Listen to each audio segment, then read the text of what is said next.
Keep calm. There is no alternative.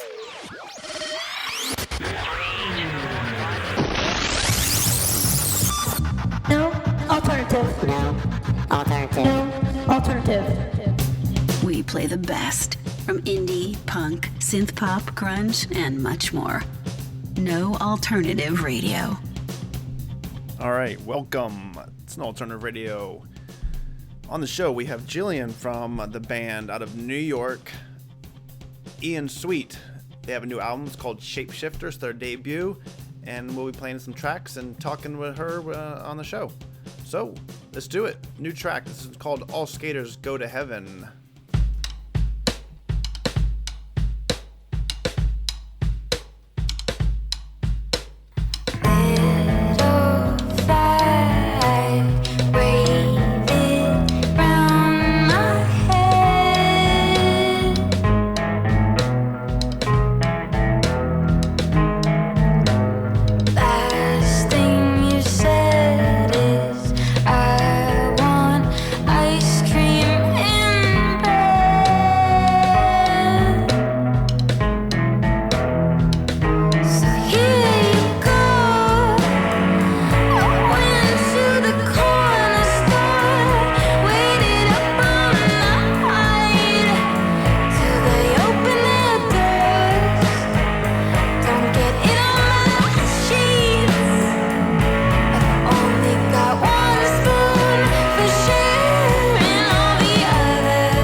We have Ian Sweet.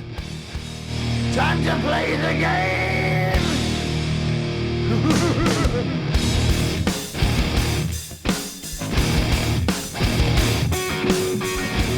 All right, we just got done playing some new music. It's Ian Sweet. We played my favorite one, All Skaters Go to Heaven. That's my favorite one on the album. From the album Shapeshifter, debut full album. And we have Jillian, which is the lead singer, vocals, instruments, everything on the album. She is with us now. Say hello. Hey, how's it going? Good. And so where are you right now? Are you in New York, Boston, D.C.? somewhere? Yeah, I'm in... It's confusing. We're usually all over the place. But I live in Brooklyn right now. And, yeah, I'm just at my house in Brooklyn. Cool. Chilling. It's a beautiful day. Yeah, well, it's finally a nice day in the UK here, too. I was looking, just before we get started on asking the real questions, what was your guys' costumes for Halloween? Were you guys like Star Trek characters or something? If nobody's seen it, they want to go to your Facebook page, they can see it. Well, Tim always goes the easy route and just puts on this Star Trek shirt he's had forever. And Damien just wore an old wig of mine, or an old wig, the wig I wore in the music video for 23. Mm-hmm. I don't know if you've seen that. And I found this, like, jumpsuit thing from this thrift store that I think is a Power Ranger, and I, like, posted on Twitter, and I was like, does anybody know what this costume is? Like, I just got it for super cheap. Yeah. And someone was like, yo, that's the Power Ranger that the actual actor who played this Power Ranger, like, it was, like, the red Power Ranger, Mm-hmm. the actual actor that played this Power Ranger ended up killing his roommate with a sword. And I was like, oh. And it like became so dark. They were like, oh yeah, that's the guy. And I was like, I guess oh, it could be God, that's like, good Halloween costume then, I guess. yeah, I guess, yeah, it was like pretty dark. I decided to like be his like ghost. Like his like the roommate's ghost or something. Coming Yeah, I was back trying. I didn't know. I kind of did. I couldn't tell if it was. I was kind of thinking Power Ranger, and I thought Flash or something. I don't know what it was. I was like, yeah, I'll let her tell me. Yeah, it was up in the air. It was really up in the air. It was up for everyone else to decide. Up to interpretation. Those are the best Halloween costumes, probably. So you guys are. Are you guys all living in New York? I mean, you've been kind of lived in different places. Are you guys from L.A. or are you just from L.A. and then you went to school in Boston? or do you kind of have three different homes? Yeah, or you got it. You're a baller? You got it. Yeah, we've got homes. No, I grew up in L.A. and, yeah, I went to school in Boston. And we all met in Boston. And after, like, I graduated, I was a little bit weary of continuing to live there. So we tried to like spend some time in LA, which was super great. Like it was really, really awesome for us. It's like we toured the West Coast and like that's where we met people from Hardly Art, our record label. But then I don't know, I missed all the music out here and I missed my friends out here, and this felt like definitely the East Coast became like home. Right. I wanted to come back, but I didn't want to move back to Boston, so I decided to move to Brooklyn, and the boys still live in Boston, Tim and Damien. Oh, okay. So did they go? We do some, yeah. Did they go to LA with you then? Yeah, yeah. Oh, okay. They didn't spend like the full amount. I was there for like close to like 5 months or something, but they were there for a couple of them. Gotcha. Months, yeah. And we played a bunch and recorded some. And it was great. It was warm. We like skipped out on a winter. Yeah, well, that's always good. So yeah. you mentioned how you guys are in Hardly Art with that label, and there's lots of other artists with their like maybe some of the most quote unquote famous ones are like the Julie Ruin or Jen Champion. How did you guys? How did that come about then? How did you guys meet them, or did they come see you or something, or how that would come about? Yeah, it was like a pretty like weird circumstance, I guess. Like I had booked this tour on the West Coast up to Seattle, from LA up to Seattle and back, and we were in Portland just like the night before we headed up to Seattle, and I got a Facebook message from Jason, who's the publicist at Hardly Art, and he was just like, hey, I'm Jason, like, we've been playing your tape here for like 6 months now, like the Bob Hardly Art office. We were just like, as soon as I read that, I was and and he's like, we see that you're going to be in Seattle tomorrow. Can you put like this many people on your list, and do you want to come hang out and check out Sub Pop? You guys are like, okay. I think we were like playing a board game at the time, and we just like left it all. I think it was like some bar that had a board game. We just like left it all on the table and like ran out and like called our parents. You should have sold Boardwalk first and then left. But that's cool. I mean, so then and go ahead. They came to the show that we played, and I thought we sucked. Like, it was like we were tired we were so tired, and the sound was like everything was feeding back, and definitely played some wrong chords and whatever. It was just one of those, and I was like, oh, there's no way we blew it. And the next day we went to the Sub Pop offices, and like also we were just like not ourselves. We like hadn't had coffee yet. It was like 9 in the morning. We like hadn't had coffee. We were like being so weird. Yeah. And we walked away, and I was like, well, it's been a good run, guys. we blew our chance. Thanks. Like, we blew it. But no, surprisingly, we got to prove ourselves many, many times again. So cool. That's It's always, talk to different people, and it's always usually the strangest circumstance. It's never just it's the people that go on like America's Got Talent or something, and then next thing you know, they're superstars. That never happens. That's like 1 in a million, 1 in a billion people do that. But so that's good. You guys are coming along nicely with your new album. Your actual you had an album prior, which was like an EP. This is your first full length LP. So how did you? I've read descriptions of your album, from the label and from a previous review from a UK magazine, but I don't think I would do any justice. Can you describe your album to everybody? Because it's not really one set tone, I guess, or one. It's really all over the place in a good way. Yeah. Can you describe it? Yeah. Well, I guess there's the three of us have like a lot of characteristics that are musically and just personality-wise that are like really specific. And making the album, because the first EP was definitely just me. But this album was like the convergence of all of our like chaotic features as people. Yeah. And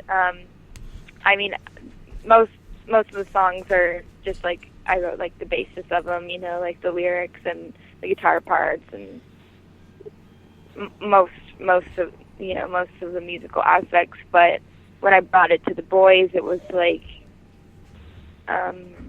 it was definitely able to like reach a new level. We all come from completely different musical backgrounds, and Damien and I, my bass player and I, are both like classically trained.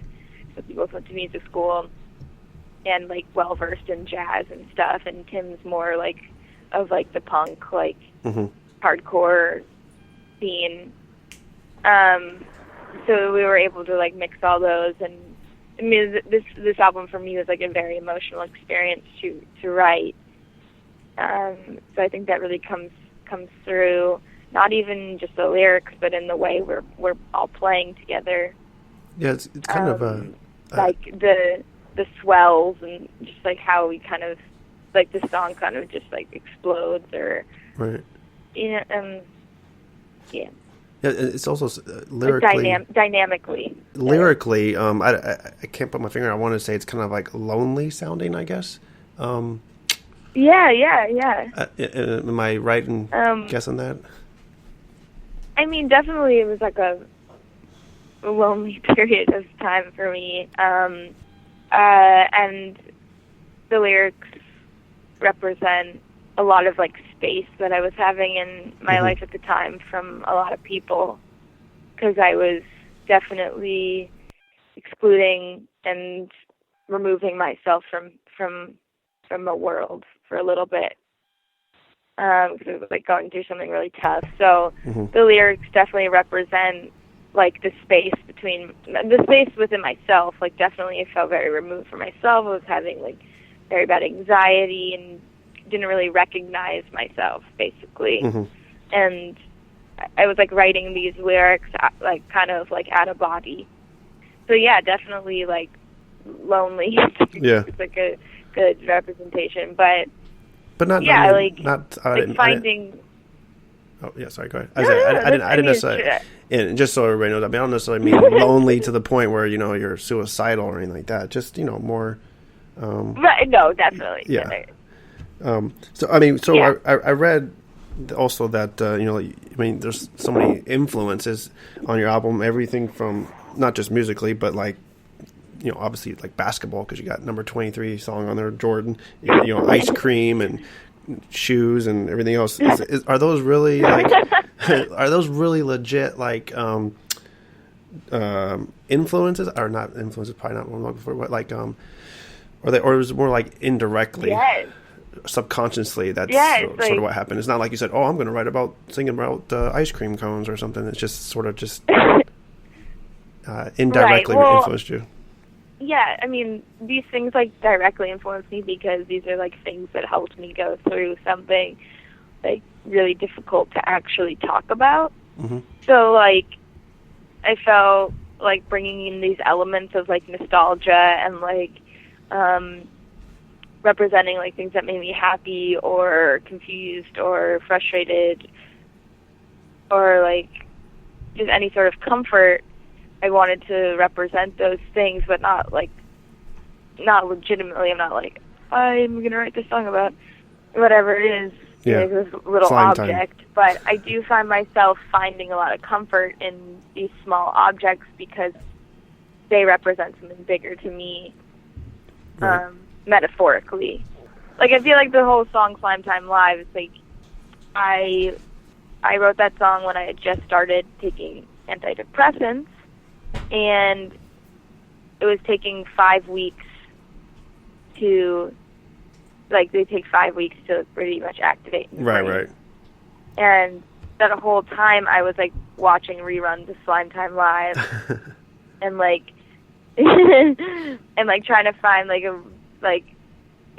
comfort in things and, like, that were, smaller than me, like, smaller than the situation. Right. And, yeah, so things like that. I don't know, but yeah. Oh, that's cool.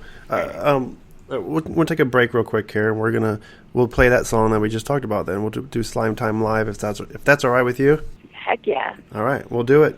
We'll be back. It's Ian Sweet, Slime Time Live. Have some nostalgia if you're in that age bracket like the two of us, and we'll be back.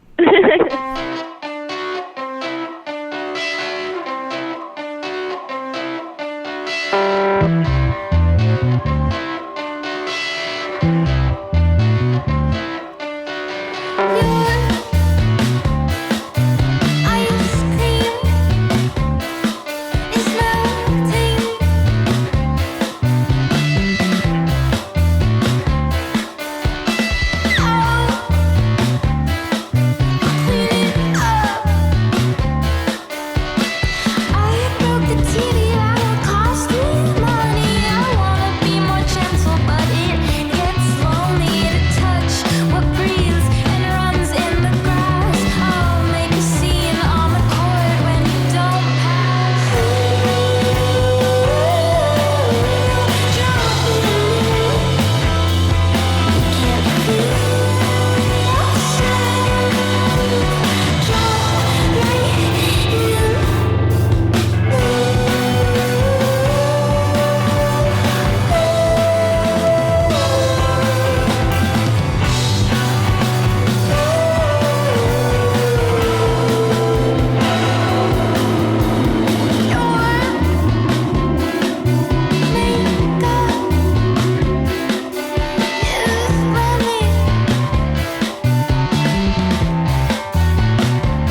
play the best from indie, punk, synth pop, grunge, and much more. No alternative radio. All right, we are back. We have Jillian from Ian Sweet. Sorry, I'm sniffing. I'm still a little sick, and I don't want to sound like Donald Trump in a debate or anything, but my apologies if that happens.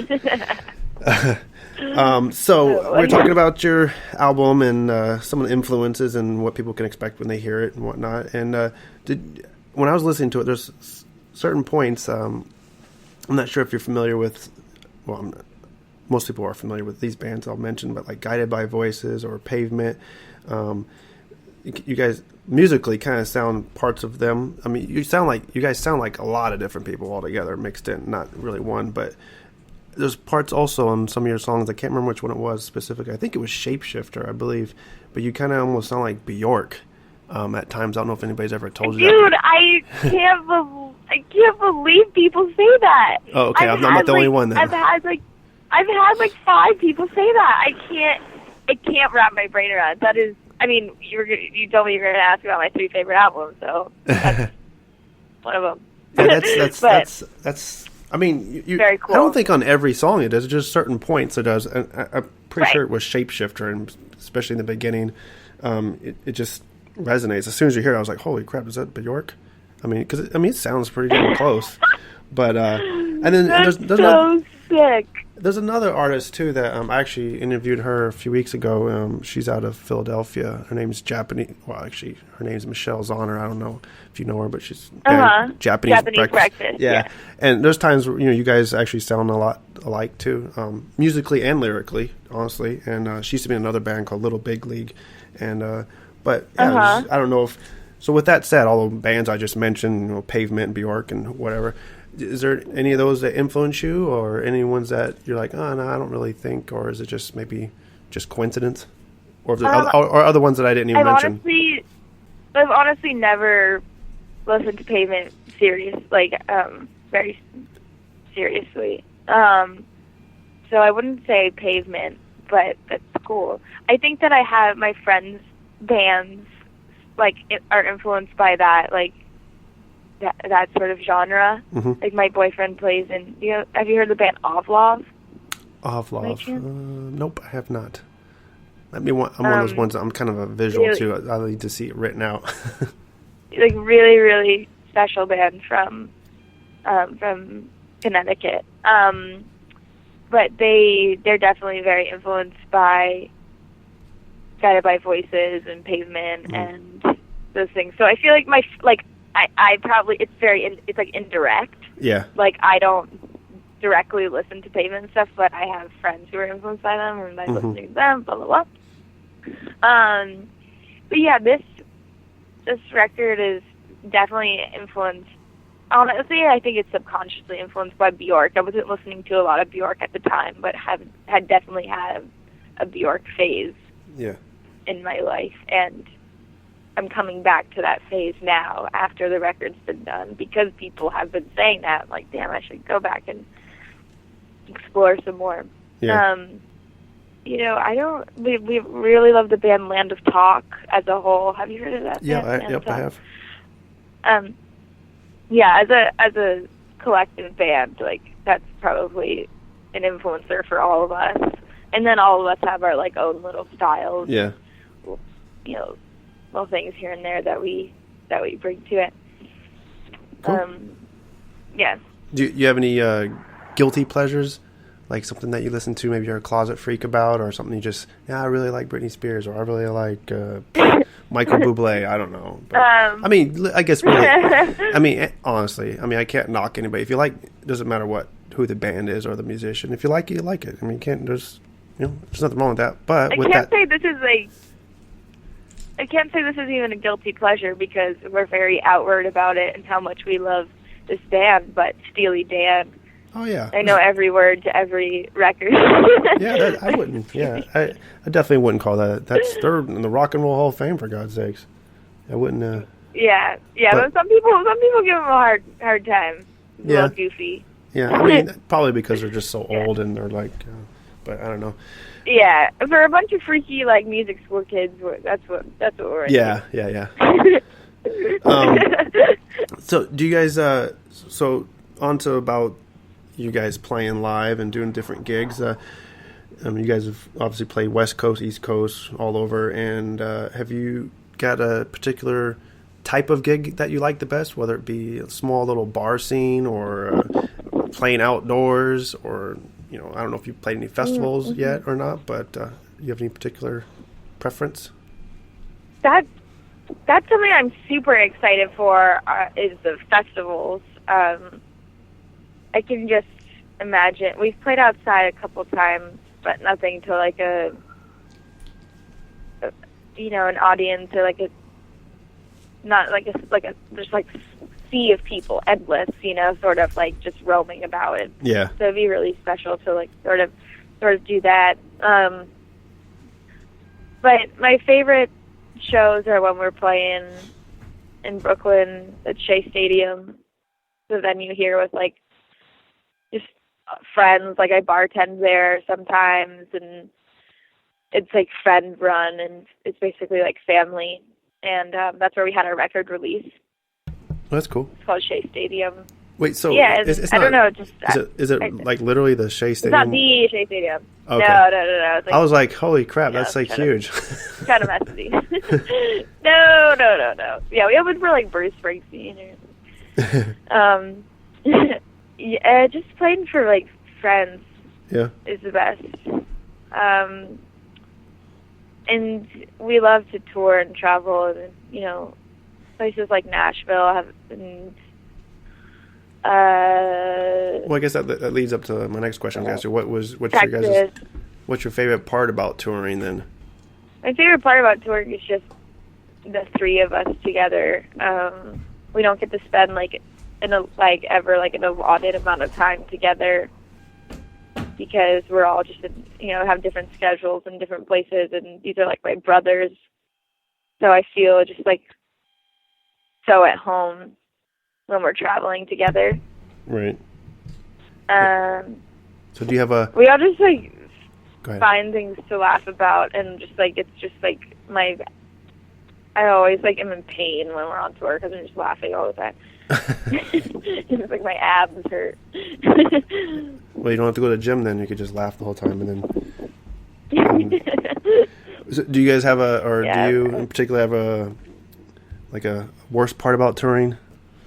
Is it traveling in little vans, or taking the bus, or flying around? Yeah. Eating out all the time? Or? Yeah, that kind of sucks. I mean, it kind of sucks when we're obsessed with Taco Bell, and we can't deny it. That's the worst. We can't.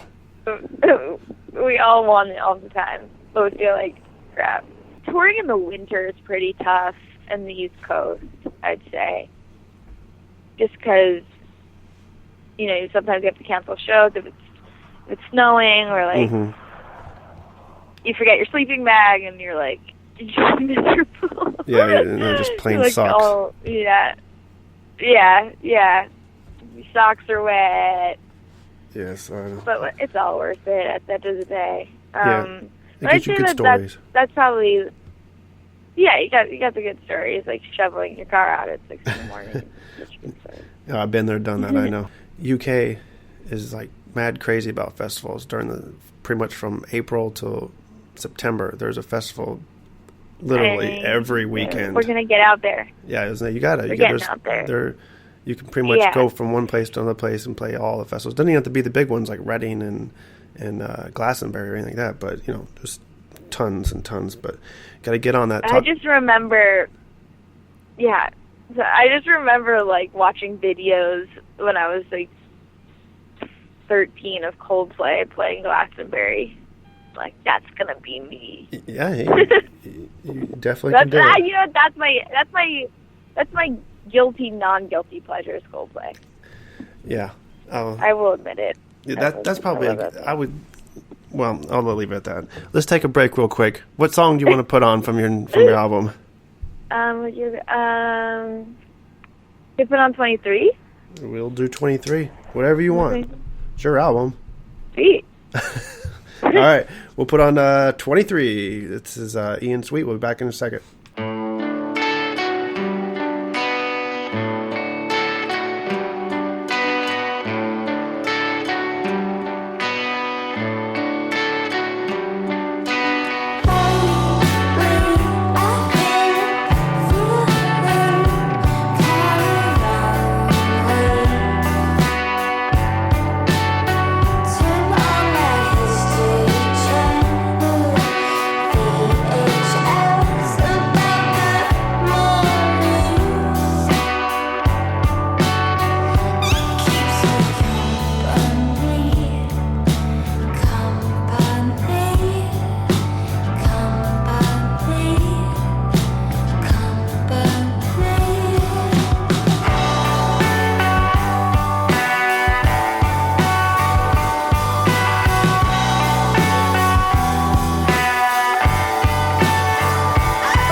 All right, we're back. Ian Sweet is with us. Well, a third of them, Jillian.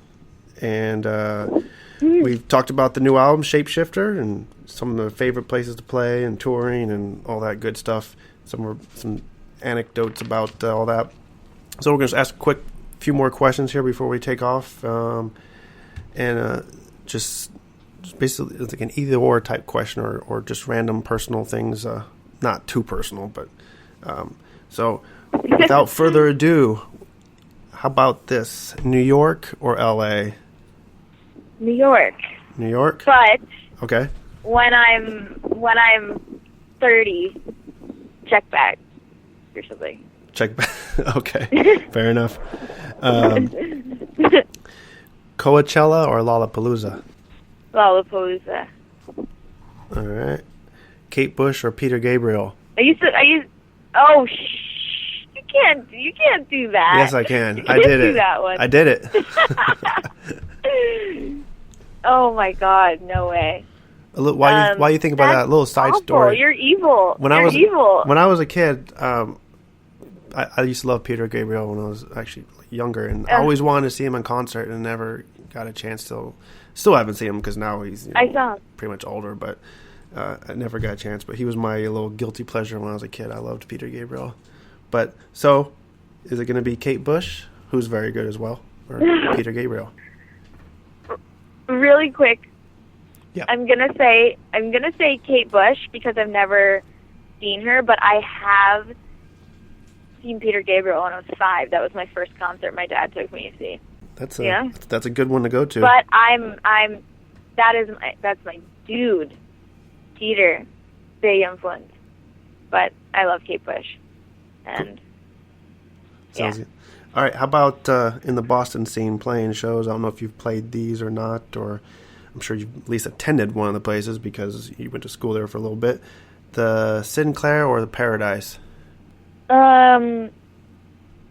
Sinclair. Now, We played at Sinclair. I would say, before. how about as a fan? Have you been to either one as a fan? Would you prefer? As a fan, I honestly like the Paradise more. Okay. As a fan. Favorite junk food?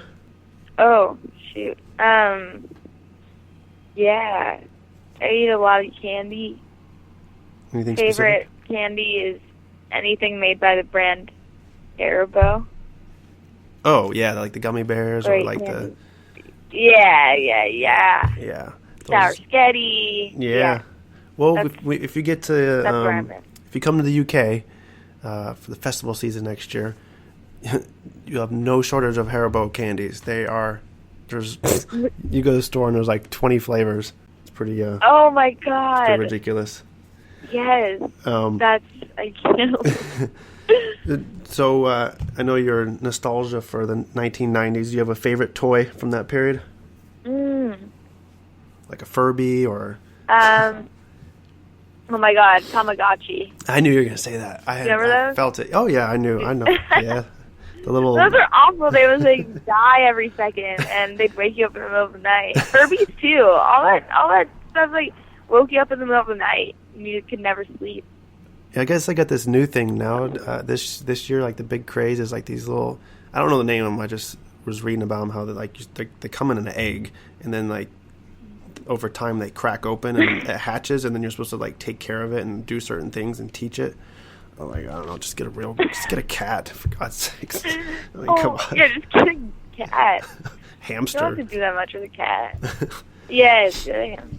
Is there anything that you splurge on? Meaning like like maybe you're broke and you're like, I don't care, I'm still buying it, or I still want one of these, or I still want it. I'm really obsessed with shoes. If I'm gonna buy anything, it's gonna be shoes because I go through shoes really quickly, and I destroy my shoes really fast because I'm always like running around or like skateboarding and Right. stuff. They're not like I'm gonna splurge on- $200 shoes, are they? Like Jordans and stuff? No. Oh, it's like some Converse Maybe or one something. day. Um, Yeah, I got Crocs. Oh, that's right. I forgot. I was going to ask you about that. The Crocs. What's your fascination with Crocs? Just comfortable? Cheap? Very comfortable. I actually wore them on the last tour I went on. It was in the winter, and they got me through the entire winter. They do last a long Like, time. I'll give them that. without my feet getting wet or anything. That's cool. I've It's a miracle. yeah. I'll give them credit. They're comfortable. They're not the coolest looking thing. Well, I guess they have a lot more styles now, but hey, you know what? At some point, you just don't care about the cool factor. But yeah, I don't. All right, so last question. 3 albums. You mentioned that you like Bjork. Let's see, is that going to be one of your favorite 3 albums? Yeah. Yeah, which particular one? Vespertine. Oh, Vespertine, okay. Vespertine. All right. Yeah. Any particular reason for that one? I just think I don't know, I think it's like a really strong, like, self-care album, and like a very strong and like her her talking about how she just genuinely cares about herself and needs to take care of herself. A lot of the lyrics are based on that sort of. Mm-hmm. I feel like. And, So what would be 2 other favorite albums? my second favorite would be Hounds of Love by Kate Bush. All right. And anything My third. particular because of that? Is it nostalgia factor or with your parents or? Oh, it's just one of the greatest records of all time, for sure. Love it. Okay, and how about a third one? Coldplay? Steely Dan? Probably, but yeah, it's really damn. But I'm trying to think. I had one in mind, but now I'm feeling like I want to change it. How about Shapeshifter? Yeah, I'll take my own record. Yeah, I guess The Royal Scam by Steely Dan. All right. Royal Scam. That's fine. Everyone's like, what is wrong with this person? Is there anything that's really all I got for you. If there's anything you want to add to it, I know you guys you want to plug a couple shows you got coming up. I know you guys are playing the East Coast come up next week, Boston and Yeah, DC. we're 16th, and we go till the 21st. We're stopping in Columbus and Columbus, Ohio. God, I don't have yes, Columbus, Ohio. That's right. I don't know. Yeah, Columbus, Ohio, and like some places upstate New York, and it's gonna be fun. It's gonna be fun. But hopefully, we'll be in the UK very soon. I mean, early next year is my hope. Yep, got to talk to your label. Tell them that you want to go. I think you guys would, especially just the type of music. I think it would prove to do quite well over here. I think you'd get a lot of support. I guess we'll, Cool. guess Yeah, I hope guess I we'll would find hope out. so. Then there's tons of places. I mean, like kind of like Boston, New York. There's a shit ton of places to play in London, especially in all the major cities. There's everything from a tiny bar scene with 100 people to obviously arenas, but there's too many options to pick from that you guys won't have a problem. And then, of course, with all the festivals and everything else, that'll be yeah, we could kind of like intertwine all that. Yeah, actually, that's what a lot of people do. You'll see them. They'll come and do the festival circuit, and then in between that, they'll play a couple, shows like in the smaller cities or in the big cities because the festivals are normally not in the big cities anyway. But yeah, that happens all the time. Yeah. All right. Yeah, So I can't wait. yeah, thank you very much, Jillian, and everybody wants to pick up the album. Thank you. Get the album. It was so nice talking to you. Yeah, you too. Go to their Bandcamp site. You can get the album. You can get the sweet vinyl.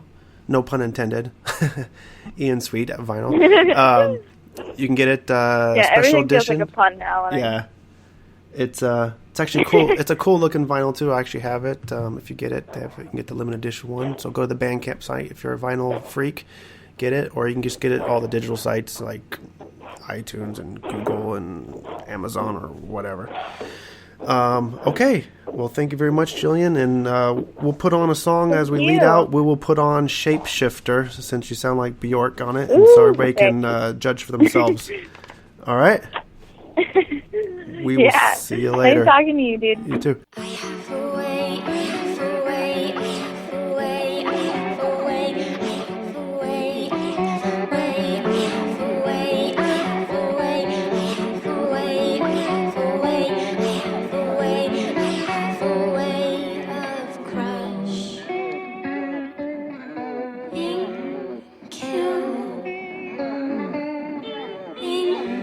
Crush,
Are you an emerging artist or band? We'll play your stuff for free. Send requests via email to mikeb@noalternativeradio.com.